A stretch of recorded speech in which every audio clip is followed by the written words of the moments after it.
Hey everybody, how you doing? Toverman this time with a technology slash overview of the Samsung Note 4, and beside that you have the Samsung Galaxy S4 and the S3 beside that. Before we get started, it's been 43 years since the attack on Pearl Harbor, so just keep that in mind and think about all the lives that were lost on that day. Alright, so we're going to go ahead and get in on this video here. I've had the Note 4 now for a week, and prior to that, of course, I was using the Samsung Galaxy S4 as my everyday phone, and before that, the S3. So I'm going to kind of go over the evolution of the phones and how I use the Note 4 in my everyday, and tell you what my general overview is of it so far. Alright, let's get started.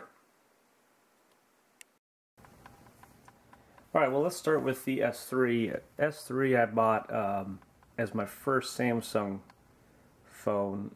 Before that, I was using a Apple iPhone 4 when it came out for Verizon. Obviously, I've been with Verizon forever. And the S3 was a great phone. Before that, my first smartphone ever was a Motorola OG Droid, the one with the slide-up keyboard. And I was rooting that phone and flashing custom ROMs on it and everything. And then that one went out on me. So I got the iPhone 4. And it was a little different for me, obviously, but the iPhone 4 actually was a great phone for everyday use. And then, 4G LTE come out, and I thought, well, I want to get on that, and so I got the S3, and I loved this phone. The only thing I never did like about it was the battery life wasn't as good as I think it should have been, but it's a lot bigger phone than the iPhone 4 was, and so I had to charge it pretty much every 8 hours. I would run out of battery life. So I'm not a big fan of Samsung Touchwiz. I ran this one for a while stock, and then I decided, well, I need to do something about it, so I changed it over. I rooted it, flashed custom ROMs on it, and right now it's currently running Cyanogenmod. I like how lightweight and fast it is. Let's see which one's running.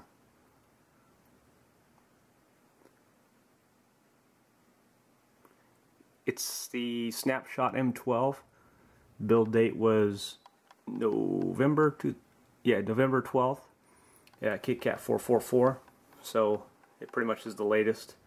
For this phone being a few years old, it actually runs really smooth.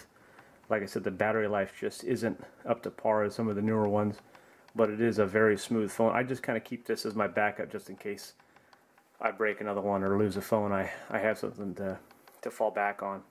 But this is really has been a great phone. Probably one of my best phones I've ever had so far. So that kind of set the bar for when the Note or the S4 come out. I thought, well, S3 was that good. The S4's got to be better. Yeah, it was better, but I never liked it as much as the S3. I did flash this one with a custom ROM. Once again, Cyanogenmod. I've tried Hyperdrive, which is based on Touchwiz.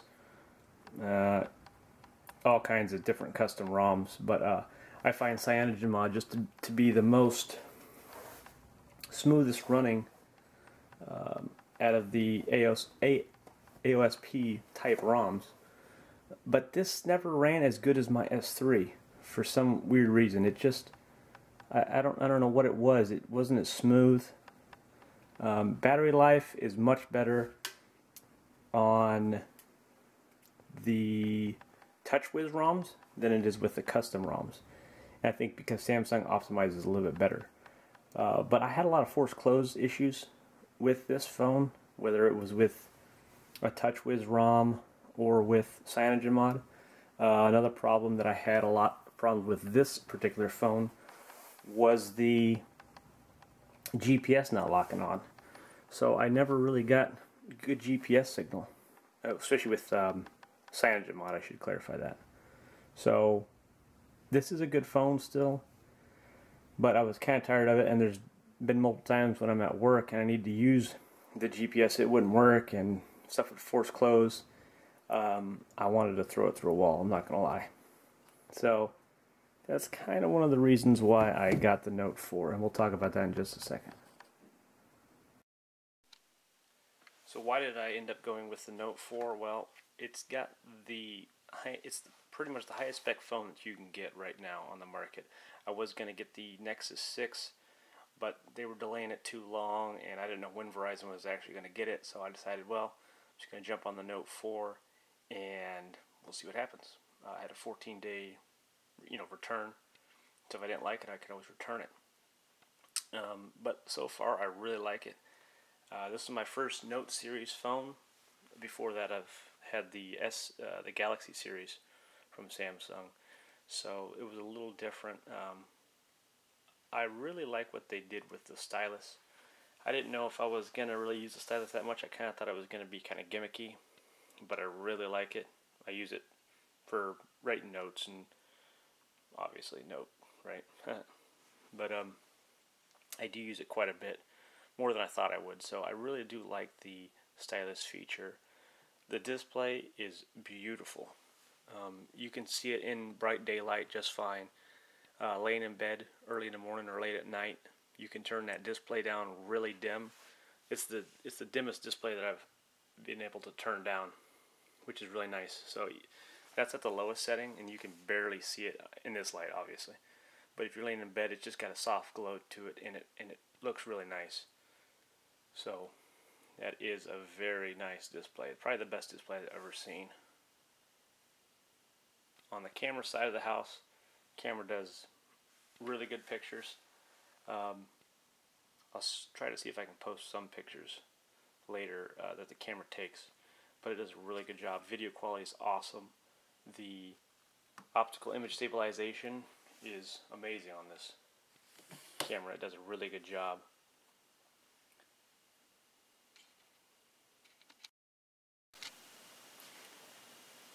Alright, let's get into some of the things. I got some stuff written down here through the S Note, and I want to go over some of them. So, like I said, I really like the stylus. One of the things is, if you want to take notes, you just bring up the app and you can write down in your writing everything that you want. Pages, diaries, whatever floats your boat. So, I got a couple categories here and I want to talk about them. Battery. Battery life is phenomenal. I would rank that as the best battery life I've ever had in any phone. So like I said, I was talking about battery life, and I took a couple screenshots. As you can see, this was at 10:06 in the morning. It's at 58%, and it was had been used for 11 hours and 8 minutes on battery life. And throughout that day and then to the next, it got down to 4%. One day, 11 hours and 42 minutes on one charge. And that was with 18% of the screen being used of that time. 4 hours and 49 minutes of screen time on. That is amazing, especially for something this big. It's unbelievable. I didn't think it was going to last that long, so really happy with that. So for that, I would give battery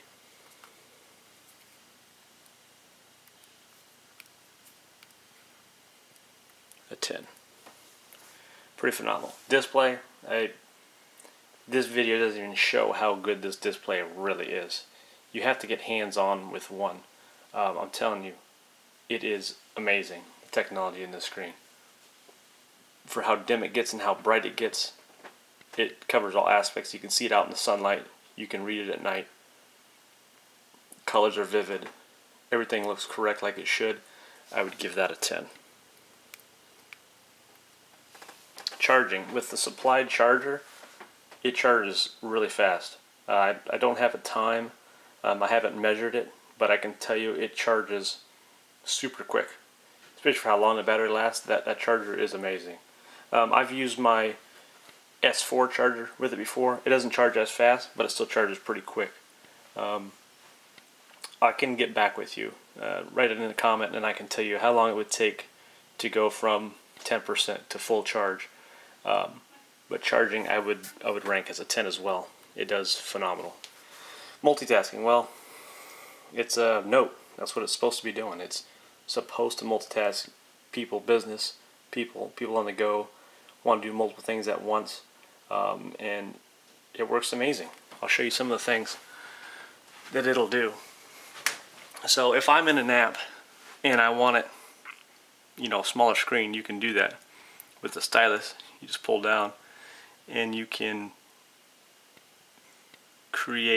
move this around, put it in different spots of the screen.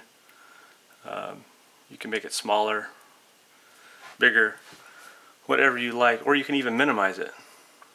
So you can minimize that to where it's just like a little floating bubble, and you can move this to any part of the screen. And then you can go in and text somebody or check something on the internet, and then if you want to get back to it, you tap on it and it'll go in that small window, or you can full screen it. So it works really well. I thought it was going to be more gimmicky, but it actually works, and I find that I use it a lot more. And then with just the touch of your multitasking tab there, you can go through all of your apps that you had done before.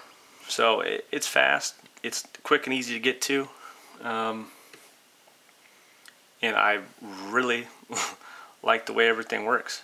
So multitasking, I would probably give that a 10 as well. If I write on pen, not erase. The UI. This is something that I kind of have a love-hate with because of Touchwiz. It is not as good as it should be, I think. It's a little laggy if you start doing a lot of stuff. If you're multitasking a lot, it will slow down. I haven't had any forced closes with it, but it's just not as optimized as I think it should be, especially for how long Samsung's been out with Touchwiz. I think they could optimize it some more. But it is buttery smooth when you first start the phone, throughout the day. The general person probably wouldn't notice it too bad, but I can recognize that it is slowing down. So you can just go in here and you can close out the apps and it'll run it faster. I am almost using 2.5 gigs of the 3 gigs of memory, so I mean there's a lot going on in here. So that's one of the reasons why it starts slowing down. But Touchwiz, like I said, I'm not a big fan of. This is the best Touchwiz ROM that Samsung has ever done, though. So keep that in mind. And I think once Lollipop comes out, it's going to be even better. So UI overall, I would give that an 8.5. Just because it's not as smooth as I think it could be. But there is a lot going on, so that's why it's not any lower than that. It still runs very good, it's just not as smooth as I think it could be. S Pen, it works really good. You have different pens in here, of course. I like the calligraphy pen myself. Gives it a nice, neat writing. You can change the color. And like I said, I use it a lot more than I thought I would. So, S Pen, I would give that a 9.5 because I really like it. It works good. I don't have any issues with it. The longevity-wise, I don't know how long that little tip's going to last for.